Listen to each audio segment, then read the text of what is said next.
This episode is brought to you in part by Pittsburgh Seminary's Henderson Leadership Conference, September 22nd to 24th, with Dr. Diana Butler Bass. Attend in person or online for lectures and workshops with strategies for ministry amid political and theological divisions. Visit www.pts.edu/Henderson.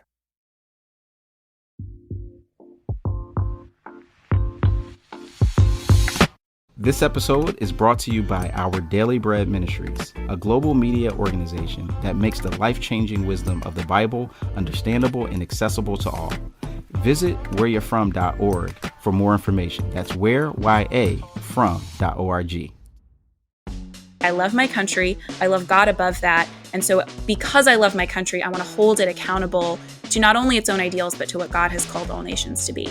Hi, everyone. This is Chris Staron, the host of the Truce Podcast. In this episode, I feature an interview I did with Kaitlyn Schiess. Kaitlyn is the author of the book, The Liturgy of Politics, and she's also regularly featured on the Holy Post podcast.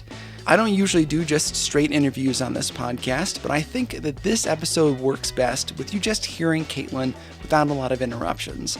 On normal episodes, there's a lot of music and production and edits. I think this one's going to work as it is. Plus, it gives me some time to work on some much more intricate episodes that are coming up soon. So please enjoy this interview with Kaitlyn Schiess. Yeah, I'm Kaitlyn Schiess. I'm a writer and a THM student at Dallas Theological Seminary. I work at a local church in Dallas doing young adult ministry, and I recently released a book called The Liturgy of Politics, Spiritual Formation for the Sake of Our Neighbor. Well, first of all, before we get to the book, you had a fantastic tweet on the 2nd of October, 2020, and I'll just read it here. People get upset when I say Christians don't get to vote for their own protection or prosperity, but I only say it because it's supposed to be true for our whole lives, lived for the sake of others. This isn't just about politics. This is about discipleship. Yeah, how do you see that play out in sort of the day-to-day where we are trying to protect ourselves? Yeah. So, I mean, some of it comes down to the way that we tend to think about religious liberty, which can be is a really important and legitimate thing for Christians to be engaged in. But we tend to think about it pretty exclusively for ourselves. So, are our churches going to continue to have tax exempt status, which is, again, I think a valuable thing in our country for churches to have that freedom. But is our desire to see that happen a desire to see institutions of all kinds of faiths flourish, especially those that serve their communities, have the freedom of being tax exempt? Or is it because we want special status and we want to be protected and we're worried that we're losing kind of the cultural dominance that we've had in the past and we want to maintain it with whatever means necessary? There's a very different motivation behind those two things. And so a lot of people will hear me say this. In fact, a lot of people on Twitter responded to that particular tweet saying, you're upset about Christians fighting for religious liberty or fighting against abortion or any of those things. And it really wasn't about a specific issue. It was about the heart, the motivation behind it. I am not a political scientist. I'm a theologian. And so my desire tends to be not only how we vote, how we engage politically, but the motivation behind it. And so I want to see us fight for things like religious liberty. I would like to see abortions lessened in our country. I would like to see all sorts of issues that Christians have historically, and then plenty that Christians in our country have not historically advocated for. I would like to see us advocating for. But I would like to see that motivated, coming from a place of seeking the common good, seeking the flourishing of our communities, instead of how do we maintain sort of special privileges. I think a good example of this right now with COVID is churches that have said, I'm not really interested in following the regulations that have been given to us when it comes to meeting outside or wearing masks or any of those things. I would like to have special privilege that other organizations or institutions don't have currently under the law to be able to meet because we're a church, as opposed to there have been some legitimate lawsuits where churches have said, hey, this other organization or this other company gets to operate in this way, and we would like those same rights too. I think there's a difference between those, and one of those could be, how do we faithfully care for people's health while maintaining things that are really socially important for people versus hey, I would like special treatment and I would like my own kind of preferences for how I worship to be upheld, even if it harms other people, even if other people aren't getting those same rights when it comes to, other faiths that are not able to meet or other people that are not able to meet in other social contexts. You can see the difference when people are advocating for things for their own sake versus when they're advocating things for the good of their community. Right. So, and I agree with you. It seems like we're asking for privileges we're not willing to give other people. Yeah.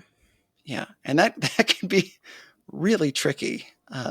Really tricky. You wrote, political participation has a unique ability to inspire idolatry in people precisely because it so often involves promises of protection and provision, requires sacrifices, legitimizes authority, and inspires submission and worship. Can you talk a little bit about how we have sort of idolized politics? Yeah. So sometimes Christians can talk about idolatry too broadly. We'll kind of use it in churches, especially the youth groups that I grew up in. It was like anything that you like too much, that's probably an idol, And I do think there's a place for Christians to think about, how much do I love this thing? Is that too much? But really, the way that Scripture, through its, telling of stories, the way that Scripture describes idolatry is something that requires sacrifices, maybe not physical sacrifices in the way that we might look back in the Old Testament and see them described, but sacrifices in the sense of, my convictions, my finances, my relationships, any of those kinds of things that I will sacrifice when the rubber hits the road and I have to kind of choose my idol over other things, and gives promises of protection and provision, like I wrote. But just especially when it comes to politics, we tend to have not only, parties or politicians that make those kinds of promises. That's just the form of it. If you think about campaign ads, one that I'll bring up a lot is Reagan's ad about It's Morning in America. There's like rolling hills and a family moving into a house and the sun is rising over Capitol Hill. And it's this beautiful picture. And there's, economic statistics that are kind of flowing over those images, but it's really this pull of, this is what life could be like. And this is what I, have given you, what I promise to continue to give you.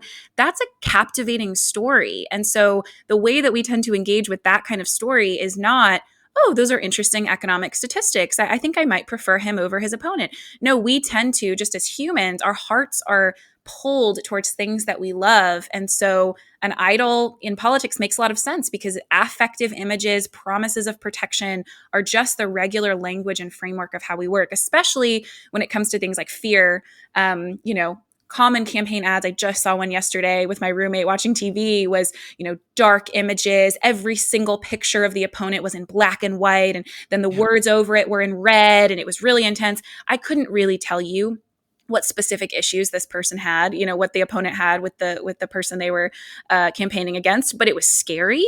And it used images not just of the politician, but also of, hospital rooms and people in really rundown communities and images that would inspire fear or concern in people on a really affective, deep level. And so we're susceptible to those things. And politicians and parties, they know how humans work, sometimes better than the church often acts like we know how humans work, in that our hearts are driving our life and work in the world. And so it doesn't mean that we don't engage. It doesn't mean we're not involved, but it does mean that this is a unique realm in which it's not just our assent to political ideas, to propositions that we've said, I agree with that. That's not all that's happening. There's something really deeper and affective happening. And when we listen to a politician speak and think, I agree with that, we have to be conscious of, not only do I agree with maybe their description of the world, but am I suddenly being drawn into desiring them to be the protection or provision that really should be reserved for our relationship to God? And am I asking them to be my primary community in a way that we really should only reserve for the church? Things like that. Yeah, and I think that your book does a really good job of drawing the line that it's not bad to be involved in politics. Mm-hmm. You see that as a way to love our neighbors, but it can become an unhealthy reliance on them being our security. That's essentially what you're saying. Yeah. And that they are going to provide for you, whereas God won't, or when really we should be relying on God to provide for us. That's very powerful. And actually, in your book, you lay out 4 false gospels. Maybe we can walk through these 4 false gospels that you're seeing in the more conservative circles and also in the liberal ones. How about prosperity? Where does that crop up? Yeah, I mean, I think a lot of evangelicals will hear the prosperity gospel and they'll think, "Oh, I know that," and it's not me. It's the pastor with a jet and a flashy suit that asks you to send seed money to, get your bigger wealth in the future. And yet, the underlying logic that God most desires for us to be healthy, wealthy, prosperous, and especially I think in conservative circles, the way that the prosperity gospel tends to work out is not just, do I have enough faith for those things, but am I working hard? Am I pulling myself up by my bootstraps? If you are being responsible, if you are not lazy, then you will be healthy, wealthy, and prosperous. And maybe we don't attribute that entirely to God. Maybe we recognize that that would be sort of theologically dangerous, but we do attribute that to the free market or to just kind of the working of our community. And we say, hey, things are pretty much fair and set up in a way that if you work hard, you will achieve what you should. And not only is that not how scripture describes wealth and poverty with those kinds of moral things attached to them, that if you're in poverty, then that's something kind of moral failure on your part. And if you're wealthy, then you deserve it. But also that's just not how sin is described in scripture, as something that the world is not fundamentally fair, that systems as well as people's hearts are broken. And so we can't really assume that these things will work out even in maybe what you think might be the best economic system or the best kind of, even more locally, the best kind of system for your community. There will still be flaws. There will still be people who experience injustice and inequality, and our inability to see that politically and engage with it in all sorts of different ways. I'm not trying to advocate, a particular system, but that our inability to address those inequalities is pretty directly rooted in our fundamental belief that things are fair because we have experienced oftentimes the positive results of them for ourselves. Right. We're kind of going off of our own experience rather Mm-hmm. than facts or figures. We think the way that it is for me is the way it is for everybody else.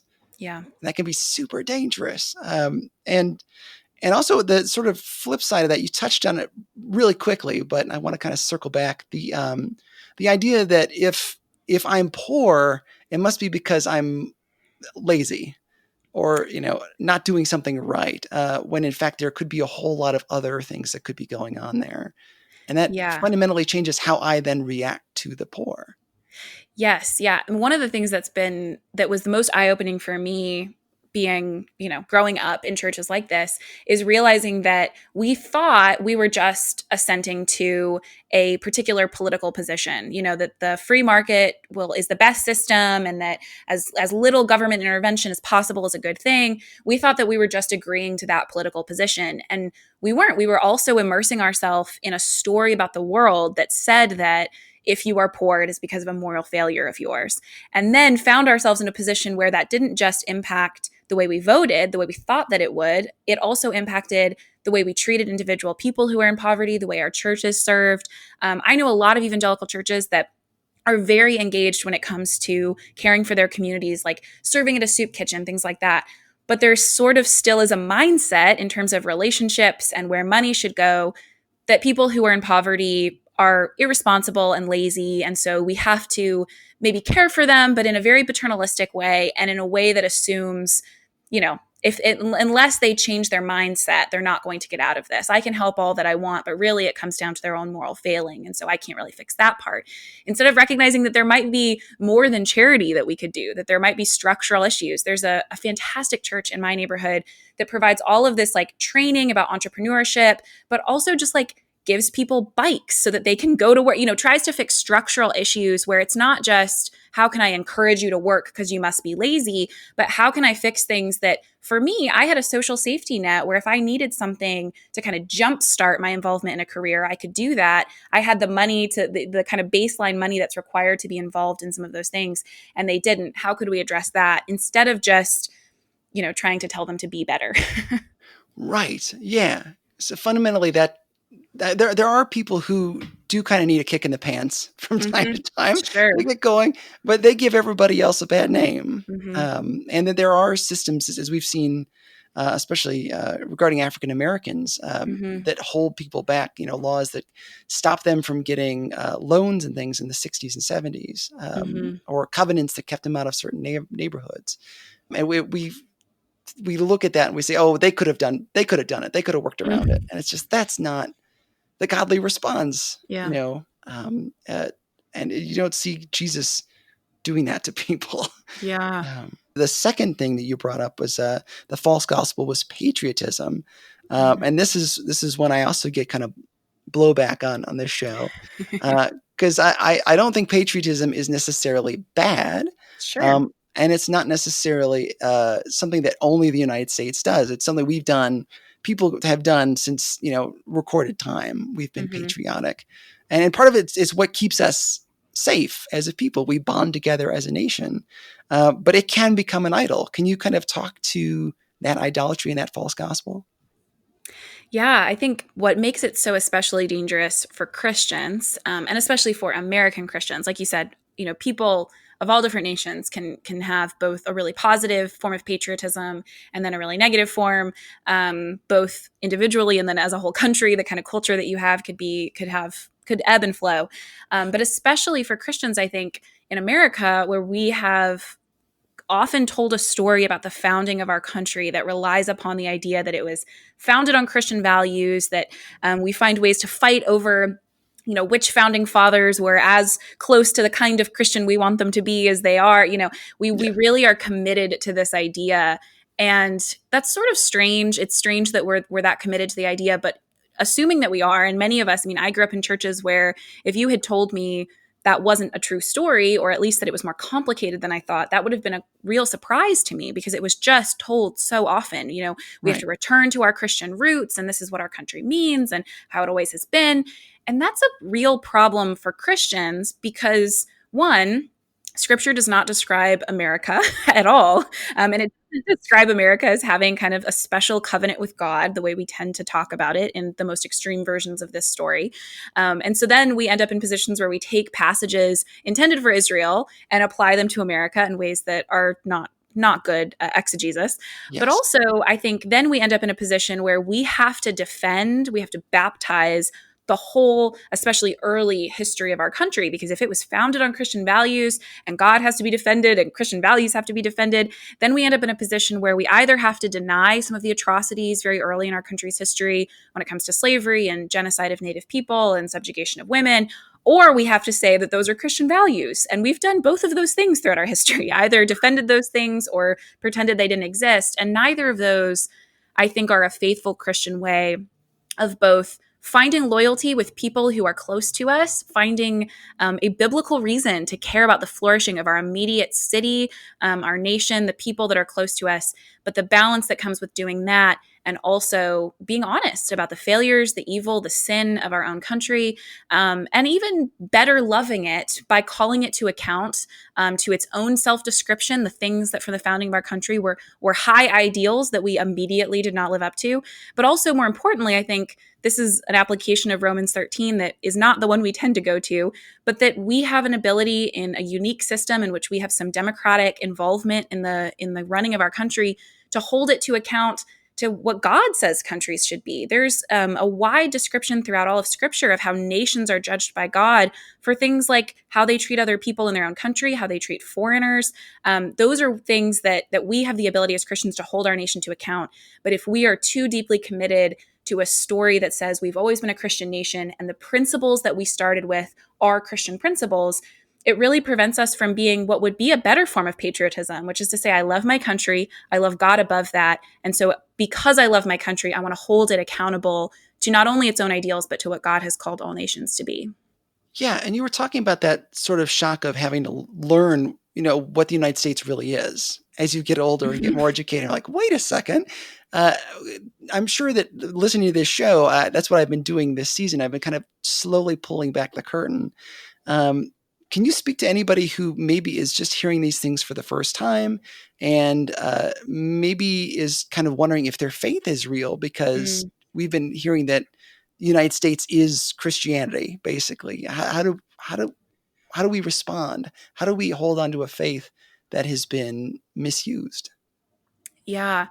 When I started seminary in 2016, so like first semester was all about the election. And in a similar way, probably to what people are feeling if they're learning, really heartbreaking things about their nation's past, really heartbreaking things about how Christians have engaged in yes, some positive ways and in lots of negative ways as well. I felt that weight of watching leaders that I had really trusted, not just support someone I couldn't support, but do it in a way that felt not faithful to the values they'd given me. They were using language and justifications that they didn't use with prior presidents who are not Republican. And it really felt destabilizing. It felt like, why am I in school studying to teach these things, to know these things about the Bible, when the people that know the Bible the best in my life are oftentimes compromising on what they've always said the Bible meant about our public life.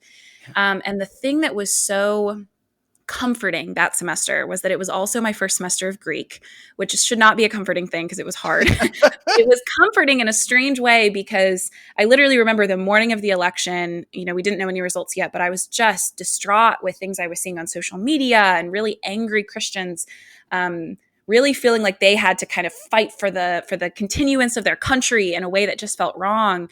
I was sitting in a Starbucks working on Greek, and it just really hit me in that moment as I was taking a passage of scripture that I knew so well.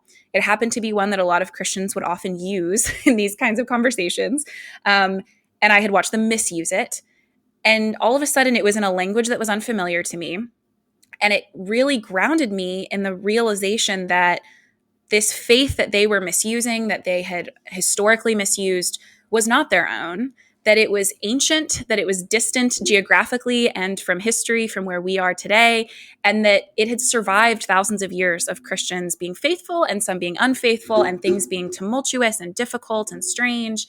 And so it was a really grounding thing to remember that, when Jesus says to Judea and Samaria and to the ends of the earth, that we are the ends of the earth, that we were so far from where the story started, and that the Holy Spirit has sustained the church through all of those things, that it is not the property of those who would misuse it. Yeah. I think it's been really remarkable, even just this year with COVID, how a lot of these things that we hold on to in Christianity, our false idols, have been tested in just the last few years in very real ways. And I think it has shown me that our faith really needs to be built on solid rock and not on something that can be taken away easily, like our health with a disease or, our politics, because those things swing like a pendulum, go back and forth from party to party. We're starting to see how many things that we've built on that are sand. And I think that that's kind of the good thing about this era, but it also has shown me how many of my friends have struggled in this time with so many questions because we've given them so many false promises. And that actually kind of ties into the third of the 4 false gospels, which is security. Can you speak into that one?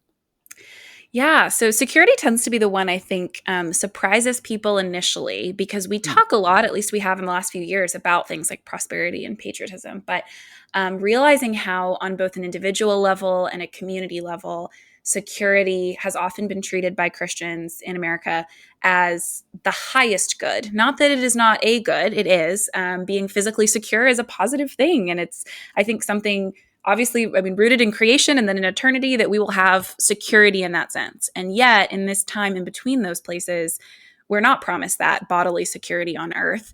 And so when we treat it as a ultimate good that we can then justify all sorts of other evils in order to achieve, that's when it becomes an idol. And so we see this, I think, individually. We see it when it comes to Christians who might really care about something like missions or serving their community. But if it might involve anything unsafe, then that's an automatic no.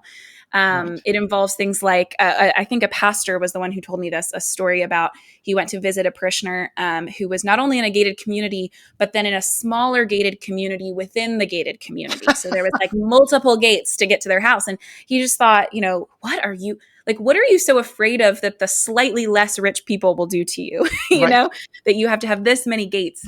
And it really prevents us from having relationships with people who are different from us when we're so security focused. And then communally and nationally, that involves things like border security, which can be a really good thing, but also, again, not just the policy, but the story that animates the policy is often one of any injustice, any evil at the border could be justified as long as we are safe, as long as we are secure. The way that we can caricaturize immigrants or mistreat them because it's about security and safety. Again, something that happens on both sides and in all sorts of different ways. But when our ultimate good is our physical safety and security, not just as something that should be balanced with other goods, but something that overrides all other concerns, including protecting the vulnerable, that's when it functions as an idol. Right. I mean, if you read, like I'm reading the book of Acts right now, and you see Paul being beaten up and thrown out of town and bitten by snakes and shipwrecked. And I mean, and then the central figure of the whole Bible, Jesus, is crucified for doing the right thing, for being exactly where God wants him to be. And we have this idea that if I'm in God's will, that's the safest place I can be. Well, bodily, maybe not. You know, we get fed those cute little lines, and they're just not always true. Yeah, well, and I think it matters not only when it comes to our physical security, but then when it comes to how we assume that if someone else has ended up in a place of not being physically secure, that it must be their own decisions. Whether that comes to the way that Black people have interactions with police, and people will say, well, if you had followed the rules, if you had agreed, then you would have been fine. There's not only, a part of that story that's rooted in racist assumptions about people, but it's also, I think, even more foundationally, there's an assumption of the world can't be that chaotic and evil. And the way that I can feel safe about it is knowing that if I was in that position, I would have responded in such a way that I wouldn't be in a position of physical insecurity. And so if someone else is, they've made their own decisions, it's their own fault. Instead of recognizing that you can be as faithful a believer, you can follow all of the rules, and you can still end up in a position of physical insecurity. I think Paul is a great example of that, because we'll go to Romans 13 and say, well, look, he says you shouldn't fear the sword if you're doing all the right things.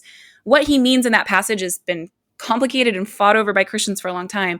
But what it certainly cannot mean is that if you follow all the rules, you'll be fine, because Paul's own life testified to the fact that being a faithful Christian and trying to be honoring of government authorities did not always land him in positions of security.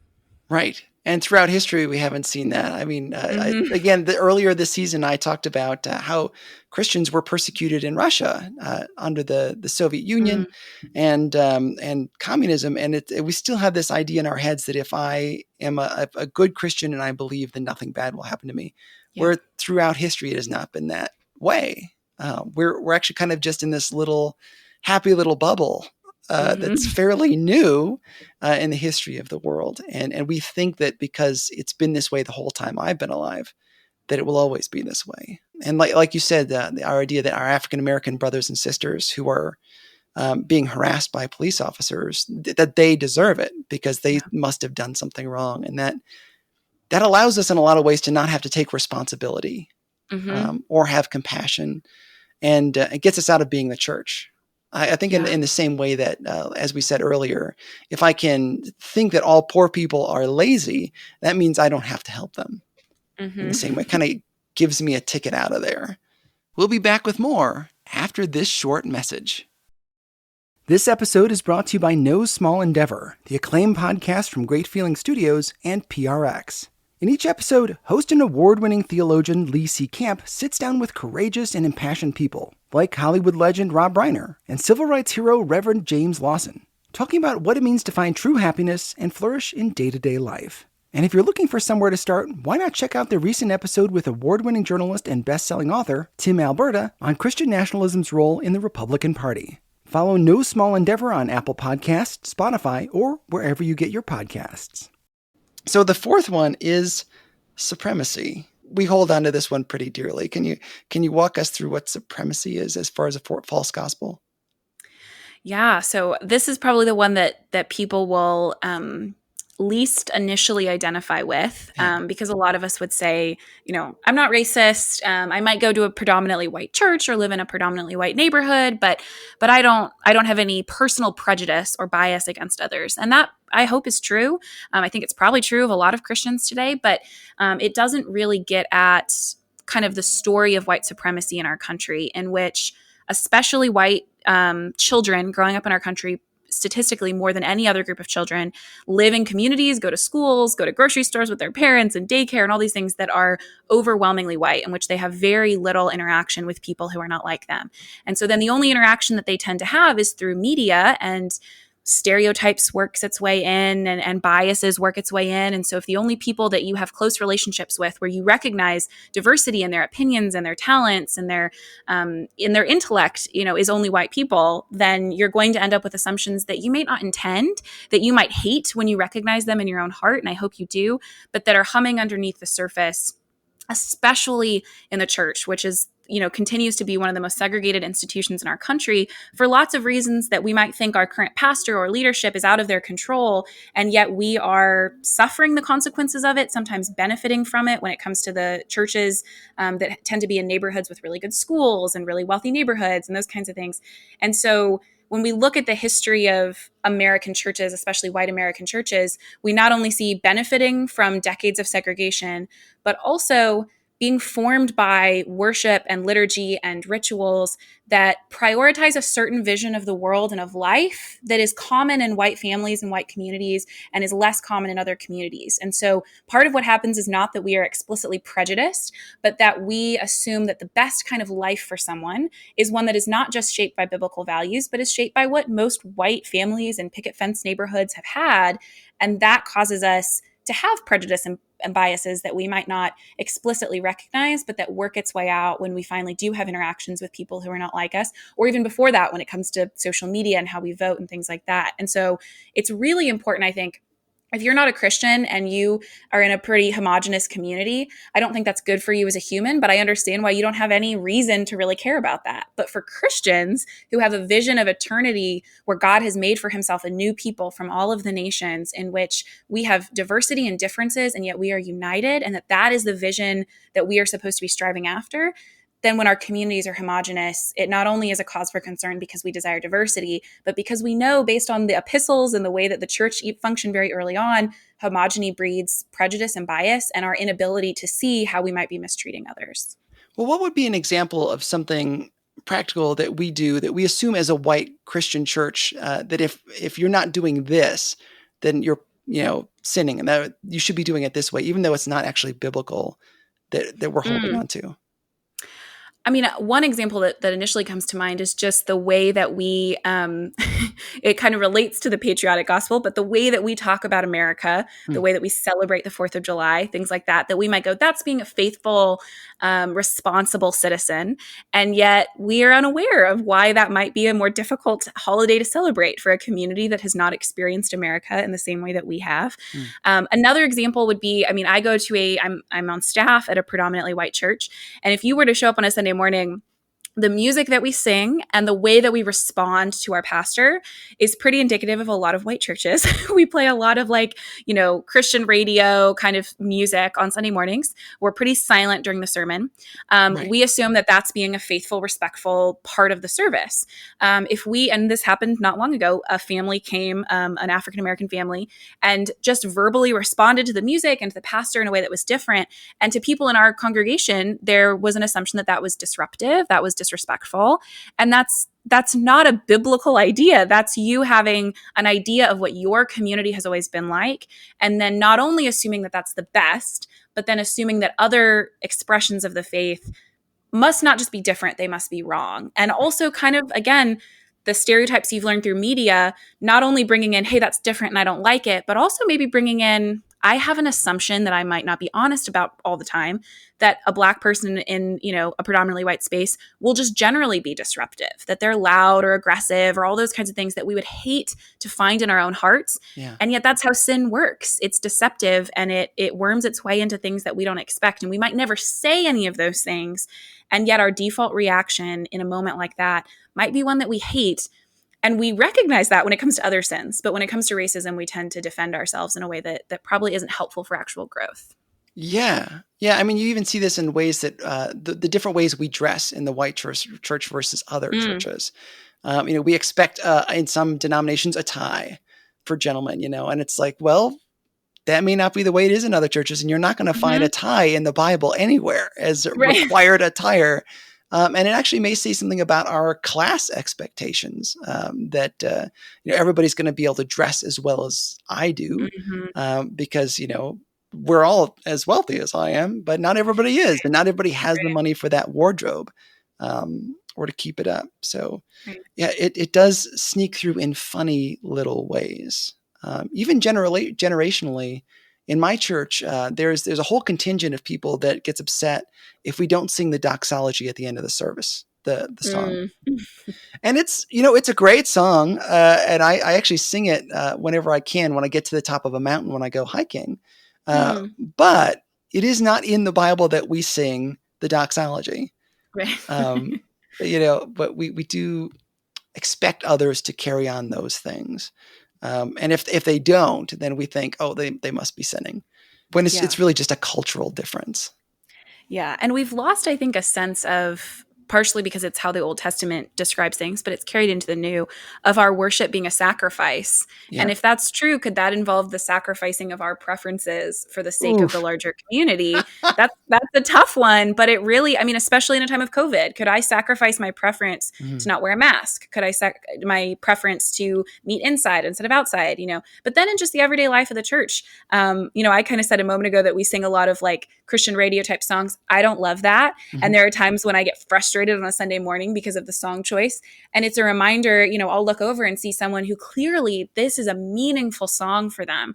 And it doesn't mean that we don't think theologically about how our music and our services are forming people. That's like the heart of this book that I wrote. But we also recognize that there's a difference between things that are actually meaningful and important and things that are preferences that we should sacrifice for the good of the larger community. Yeah. Yeah. And that could be even, dare I say, political things that we need to sacrifice. Yeah. So maybe it's not so important that I stand up in church and make my political stance, when I could just be looking after people's welfare and their souls. Yeah. Got to sacrifice that stuff too. This whole tie to the United States that we see in modern white evangelical churches. One of the things that's been difficult for me just doing this show is that for some people, just questioning that connection can feel blasphemous, or even questioning our history. Because if the United States is a Christian nation, then it carries over that everything the United States has done has been godly.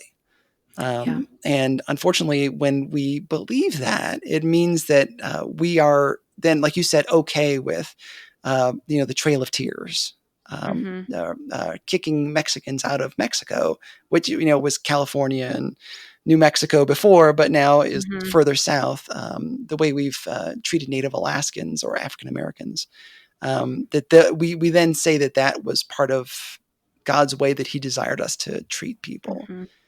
And that's really unfortunate because it really bogs down our faith, and it makes it troubling in these kinds of times because there's so many people now wandering around looking because their local churches are, revealing their true colors of being kind of bigoted. And they're like, well, shoot, what if this is real and what if it isn't real? And it's a frustrating time, but I also feel like these kinds of times can really strengthen the church because it makes us come back to what are we really? It brings us back to our mission. One of the things that really struck me too was this idea that you wrote about, that the early church was marked by their goodness, and yet today we focus on personal growth. How does that impact us as a church today? Yeah, it's interesting. Anytime you study history, I think especially when you study really far history of the church, what things suddenly become strange to you that once felt really normal. And I took a class early in seminary on spiritual formation throughout history. And so we talked about, the mystics and different disciplines throughout history. And we talked about, Methodists and how they thought about, all these different kind of expressions of the faith. But one of the things that we kept talking about was that anytime something initially appears strange to us, our approach should be one of asking not just what is strange about this in this context, but why in my context is this strange? And one of the things that I think was helpful was sort of imagining someone from another context coming in and looking at our churches, or maybe my daily quiet time or whatever, and what they would think was strange. And I think early Christians coming into our churches or seeing an individual Christian, in their daily quiet time, they would be really surprised, one, at the fact that we were having an individual quiet time, I think, not just in prayer by ourselves, but we have our own Bible that we can open ourselves and look at, and that probably would be pretty exciting to them. And on the other hand, they might recognize in ways that we struggle to recognize the pitfalls that can come with that, which is that we see ourselves as having sort of autonomous ability to interpret and maybe use as a tool this thing that we can carry around. I have like 10 of them in the room I'm in right now of all these different translations. And, and I often wield it as a weapon without even realizing I'm doing that. And that's harder to do when you are dependent upon a larger community to receive the word for you. Like when you don't have your own Bible, I think that would change a lot of ways that you interpret it, and a lot of ways that you interpret your relationship to the church as not just something external to your faith that kind of confirms a prior relationship with God, but as something incredibly integral that connects you with the community of believers, the community of saints, the interpretation of scripture that's been handed down as an inheritance. That would really change not only the practices that we have all of the time, but then, as you said, the sense that we have of our communal identity, and then that community having an identity for the sake of the community that it's in, the sake of the whole world and the good of our neighbor, as opposed to what am I doing in my individual quiet time or in my spiritual disciplines that makes me internally pious, that makes me a good person, that makes me feel like I'm a good person. That's kind of foreign to the way that Scripture describes the church, the way that spiritual disciplines have been practiced throughout history, that they are intended to form us outward into a community that can engage the larger community in a positive way. Even just thinking really early on of Christians who would bury the dead, who were impoverished and not able to financially afford for their own burial, who would care for the sick when you didn't want to get sick, and so they wouldn't be cared for if you were impoverished, who welcomed women at astounding numbers really early on, not only valuing them, even those who were widowed or single, but also caring for children who were abandoned, especially girls who were abandoned because they were less valued than boys when they were born.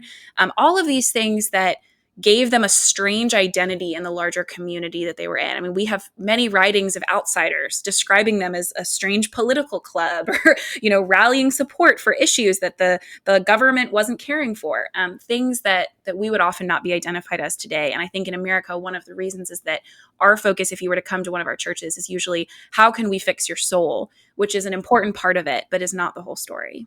If there were a takeaway from this whole conversation, I'm going to guess it would be that we should be less focused on ourselves and more focused on others in doing the work of the church. Am I getting that right? Is that what you would encourage people to do?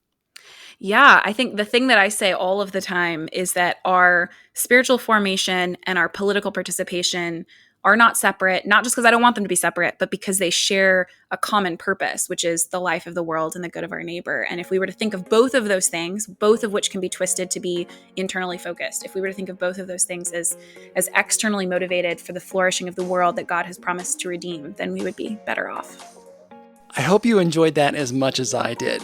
I know that this last year has been stressful to, basically all of us, but we can use this time to reflect on how we're doing.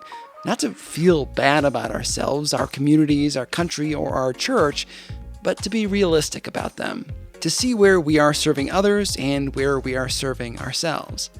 My guest today was Kaitlyn Schiess. Her book again is The Liturgy of Politics. I'll have links to it in the show notes and on the website. As I said at the beginning, this is not the typical episode of Truce, but I'm in production on some very intricate episodes of the show, and I need to give myself some time to work on those, so I'll be featuring conversations with interesting people from time to time. Truce is listener-supported. Right now, I'm trying to do this with a full-time job, but I'd eventually like to focus on just this project. That would mean more frequent episodes, more bonus content, and a lot less stress for me.